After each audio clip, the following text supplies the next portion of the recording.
Hey guys, good morning. কেমন আছো তোমরা? আশা করি সকলে খুব ভালো আছো। তো আমিও ভালো আছি বলবো না, প্রচণ্ড পরিমাণে ঠান্ডা লেগেছে, শরীর একদমই ভালো নেই। ভালো আছি বলে বলে অভ্যেসটা ভালো আছিই হয়ে যাচ্ছে। তো এই দেখো, পজিশনকে ঘুম দিয়েছি, এখন বাজে প্রায় 11:15, মানে 11:15 বাজে। তো আমি এখন বিছানায় লটাচ্ছি, কারণ উঠতে ইচ্ছে করছে না। কী করবো বলো, শরীর একদম দিচ্ছে না, ঠান্ডা লেগেছে প্রচণ্ড। তো প্রত্যেককে একটা কথা জানানোর আছে, আমি রেগুলার যে ভিডিও আপলোড করতে পারছি না।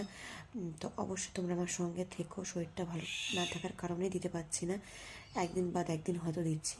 তো প্লিজ তোমরা আমার সঙ্গে থাকো। আমার চ্যানেল যদি নতুন কেউ বন্ধু হয়ে থাকো, সদস্য হয়ে থাকো, তো প্লিজ চ্যানেল সাবস্ক্রাইব করে পাশ থেকে বেল আইকনে ক্লিক করে সেটি অল করে দিও। তোমরা মিষ্টি বৌদি পাশে যদি না থাকো, তাহলে মিষ্টি বৌদি কিন্তু একদম অসম্পূর্ণ, এটুকু জানো তো। তোমরা আমার সঙ্গে থাকো আর আমাকে সাপোর্ট করো। ভিডিও আমি রেগুলার দেওয়ার চেষ্টা করছি। ঠিক আছে, টাটা, বাই বাই।